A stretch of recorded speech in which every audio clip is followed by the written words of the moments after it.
بەرز و بەڕێز بێت یادی ئازیز و خۆشەویستی کۆمونیستی انقلابی هاوڕێ دکتۆر ئەسعەدی وەزیری سیمای ناسرا و خۆشەویستی شاری سنە و هاوڕێ بە ئەمەگ و خۆشەویستی بزوتنەوەی شۆڕژگێڕانەی کوردستان.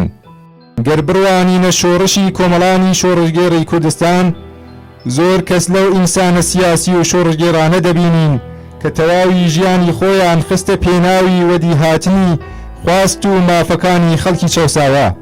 زۆرن ئەو ئینسانە شۆڕژگێڕانەی کە لە ژیانی ڕۆژانەی خۆیان گوزەران و هەموو کات و سات و دەرفەت و مەجالەکانی ژیانی خۆیان خستە پێناو ئەو خەباتە.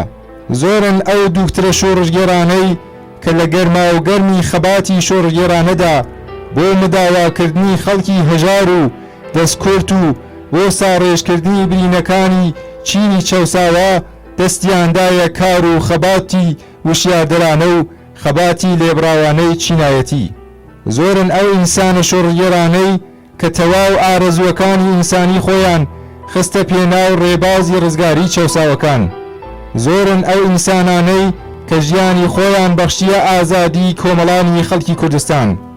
هاوڕێ دکتۆر ئەسعەدی وەزیریش یەکێک لەو هاوڕێ خۆشەویستانە بوو کە لە خۆشی و ژیانی ئاسایی خۆی گوزەرا بوو هەموو ژیانی خۆیی پێشکەش کردبوو بە ئارمانە بەرزەکانی بزوتنەوەی سۆسیالیستی. بەڵێ بەڕاستی دکتۆر ئەسعەدی وەزیری ئینسانێکی ئاوا بوو، ئینسانێکی سادە، ئینسانێکی شۆڕژگێڕ، ئینسانێکی وەفادار، ئینسانێک کە لەگەڵ یەکەمین دانیشتن دەگەڵی هەستت بە ئیتمادێکی زۆر و ئیرادەیەکی پۆڵایین لە جەستە و ڕۆحی ئەو ئینسانەدا دەکرد.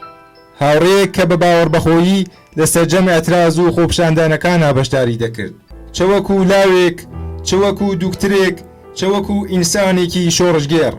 بە دوای ڕوخانی ڕژیمی شاو هاتنە سەرکاری ڕژیمی دژەمرۆڤی کۆماری ئیسلامی، دکتۆر ئەسعەد لەو ڕێبازە لە خەباتی سیاسی دامایەوە و ئەم جارە چالاکتر لە جاران درێژەی بە ئەرک و کاری شۆڕژگێڕانەی خۆیدا و لە سەرجەم کۆڕ و کۆمەڵای ئەترازیەکان و ناوەندە جۆرا و جۆرەکانی شاری سنە بۆ داکۆکیکردن لە مافەکانی بزوتنەوەی شۆڕژگێڕانەی کوردستان و نەمانی سیستمی سەرمایەداری و دامەرزاندنی سیستمێکی شیاوی ئینسان خەباتی لێبراوانەی دەکرد.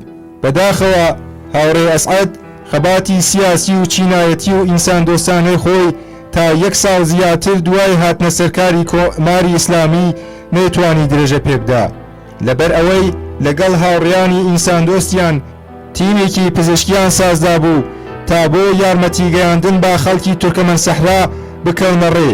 بەداخەوە لە ڕێکەوتی نوێی خاکەلێوەی ساڵی 1358 هەتاوی هاوڕێ ئەسعەدی وەزیری وێڕای 8 کەسی تر لە تێکۆشەرانی کۆمونیست لە جەریانی پێکدادانی ماشین لە جادەی بیجار گیانی ئازیزی بەخت کرد. یادی ئازیزی دکتۆر ئەسعەدی وەزیری و سەرجەم هاوڕێیانی بەرزە و بۆ ڕێزگرتن لە خۆبردوویەکانیان ئێمەش وەک پێشمەرگەکانی کۆمەڵا خۆمان بە ڕێباری ڕێگاکەیان دەزانین. یادیان بەخێر.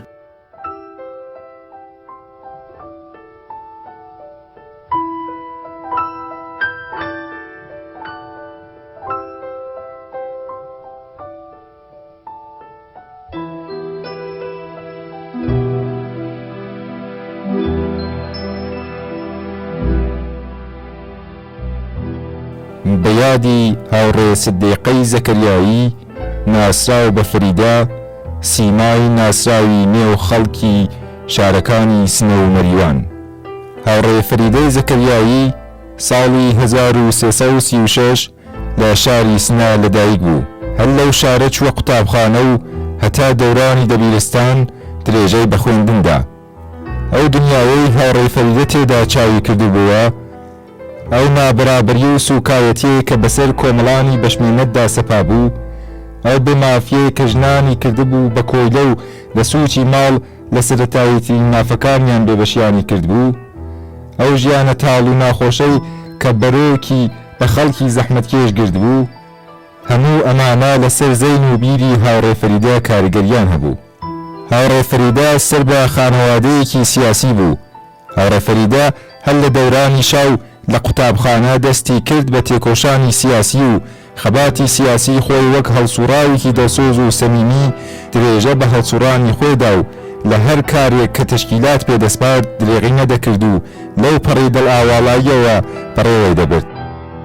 لەگەڵ سەرهەڵدانی ئەتراز و خەبات لە دژی ڕژیمی شا لە ساڵی 1357 لە ئێران هاوڕێ فەریدە چالاکانە لە ئەترازات و خۆپیشاندانەکانی خەڵکی شاری سنە بەشداری کرد و ڕۆڵێکی بەرچاوی لەو ئەترازاتانەدا گێڕاوە و ڕاپەڕینی ساڵی 57 زۆر کاریگەری هەبوو لەسەر بارهێنانی نەوەیەکی تازە بۆ خەبات و تێکۆشانی سیاسی کە هاوڕێ فەریدەش یەکێک لەوانە بوو کە لەم سەردەمەدا بار هات بوو. فەریدە لە کاروباری خۆیدا زۆر هەڵسۆڕاو بوو، لە هەر کوێ باوە وێڕای پێکهێنانی فەزایەکی سەمیمانە لە دەرد و ئازارەکانی کۆمەڵانی زۆر لێکراو دەکۆڵیەوە و بۆ خەباتی شۆڕگێڕانە هانی دەدان. لەسەر ڕێنوێنیەکانی تەشکیلات هاوڕێ فەریدە بوو بە مامۆستای قوتابخانە لە ئاوایەکانی مەریوان و لە مەریوانیش لەگەڵ هاوڕێ سەید حوسێنی پێرخزری ئاشنا بوو. هاوکاری ڕێکخراوەیان پێکەوە درێژە پێدا و چووە ناو کۆڕی مامۆستایانی ئەو کات کە لەگەڵ کۆمەڵە لە پەیوەندیدا بوون. دواتریش لە هەموو خەباتی جەماوەری لە شارەکانی سنە و مەریواندا چالاکانە بەشداری کرد. بەداخەوە مەرگی نابەوەخت مەودای زیاتری بەم هاوڕێمان نەدا تا لەوە زیاتر تین و توانای خۆی بخاتە گڕ لە پێناو خزمەتگەیاندن بە بزوتنەوەی شۆڕگێڕانەی کوردستان و ڕۆژی نوێی خاکەلێوەی ساڵی 1385 هەتاوی لە کاتی بەڕێوەبردنی ماموریەتێکی تەشکیلاتیدا بە مەبەستی یارمەتی گەیاندن بە خەڵکی تورکمەن سەحرا لە ڕووداوی پێکدادانی ماشیندا هاوڕێ لەگەڵ چەند کەس لە هاوڕێیانی گیانی ئازیزی بەخت کرد.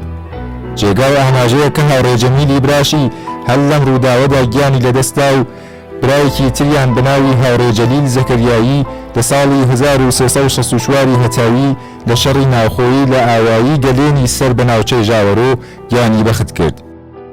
هاوڕێ فەریدە زەکەریایی سەر بەو نەسلە لە ژنانی تێکۆشەر و سوسیالیست لە کوردستان بوو کە بەکردەوە کۆتوبەندی زنجیری کۆیلەتیان پشراند و وەک خەباتکێڕێکی پێشڕەو لە مەیدانی خەباتی شۆڕگێڕانەی کوردستاندا ڕۆڵێکی بەرچاویان هەبوو. فەریدە نمونەیەکی باش لەم هاوڕێیانە بوو کە لەگەڵ زەحمەتکێشان و لە ناو ئەواندا دەستیاندایە خەبات و هەڵسوڕان.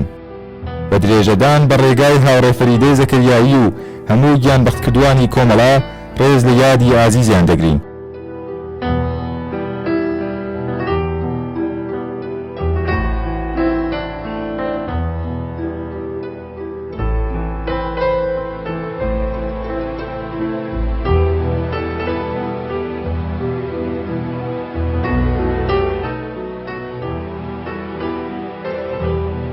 بەرز و بەڕێز بێت یادی ئازیز و خۆشەویستی هاوڕێ جەمیل زەکەریایی شۆڕژگێڕی کۆمۆنیست و سیمای ناسرا و خۆشەویستی شاری سنە. هاوڕێ جەمیل زەکەریایی لە کۆشی بنەماڵەیەکی شۆڕژگێر کە هەر لەم پێناوەدا دوو کەسی تریان بەناوەکانی هاوڕێ فەریدە و هاوڕێ جەلیل گیانیان بەخت کردووە لە کۆشی بنەماڵەیەک کە هەوێنی شۆڕژ بوون لە شاری سنە چاوی بە ژیان هەڵێنا. ناوی هاوڕێ جەمیلی زەکەریایی بۆ کۆمەڵانی شۆڕژگێڕی شاری سنە ناوێکی ئاشنا و خۆشەویستە، ناوێک کە باس لە سیمای لاوێکی ماندووی نەناس دەکات کە چلۆن بوێرانە لەژێر خەفەقانی ڕەشی ڕژیمی شا و کۆماری ئیسلامی دێتە مەیدان و وێڕای لاوانی شۆڕژگێڕی شاری سنە بۆ هێنانەدی ئاوات و خوزگەکانی چینی کرێکار و زەحمەتکێش تێدەکۆشێ و ماندووی نەناسانە لەو پێناوەدا خەباتی دەکرد. هاوڕێ جەمیل ئەگەر چی بە تەمەنلاو بوو بەڵام بە بیرێکی پتە و ڕۆحیەیەکی ماندووی نەناسانەوە خەباتی دەکرد. ساڵەکانی پێش ڕاپەڕین لەگەڵ کۆمەڵە ئاشنا بوو. ئاشنابوون لەگەڵ کۆمەڵە وەک مەیدانێکی تر لە خەباتی ئەم هاوڕێمان دێتە ئەژمار کە لەم مەیدانەشدا وەک لاوێکی شۆڕژگێڕ بۆ ڕزگاری یەکجاری کرێکاران و زەحمەتکێشان دەدەست زۆڵم و زۆر و نابرابەری لە کوردستانەوە خەباتی بۆ دامەرزاندنی سیستمێکی شیاوی ژیانی ئینسان واتە سۆسیالیزم دەکرد. هاوڕێ جەمیل هاوڕێیەکی دڵسۆز و لەبەردڵان بوو، هاوڕێیەک کە زۆر بە زمانێکی سادە لە دەرد و خەمی خەڵک دەدووە، زۆر بەدڵسۆزیەوە بەدەم ئازار و خەمەکانی خەڵکەوە دەچووە. جێگای ئاماژەیە کە خوشکی هاوڕێ جەمیل هاوڕێ فەریدە زەکەریایی کۆچی ئەسێرانەی هاوکات بوو لەگەڵ خۆی و حەوت کەسی تر لە تیمی پزیشکی و برایەکی چیان بە ناوی هاوڕێ جەمیل زەکەریایی لە 11 خەرمانانی ساڵی 1364 هەتاوی لە شەڕی ناوخۆیی لە ئاوایی گەلێنی سەر بە ناوچەی ژاوەرۆ گیانی ئازیزی بەخت کرد. ئەمجارەش زۆر بەداخەوە مەرگی نابەوەخت نەیهێشت هاوڕێ جەمیل لەوە زیاتر تین و تەوێژمی تەگڕ و لە ڕێکەوتی نوێی خاکەلێوەی ساڵی 1358 هەتاوی لە کاتی یارمەتی گەیاندن بە خەڵکی تورکەمەن سەحرا هاوڕێ لەگەڵ 8 کەسی تر لە هاوڕێیانی بە تەسادفی ماشین لە جادەی بیجار گیانی ئازیزی لە پێناو خۆشەویستی ئینساندا بەخت کرد. یاد و حەماسەی هاوڕێ جەمیل زەکەریایی بۆ هەمیشە پرشنگی ڕێگانانە.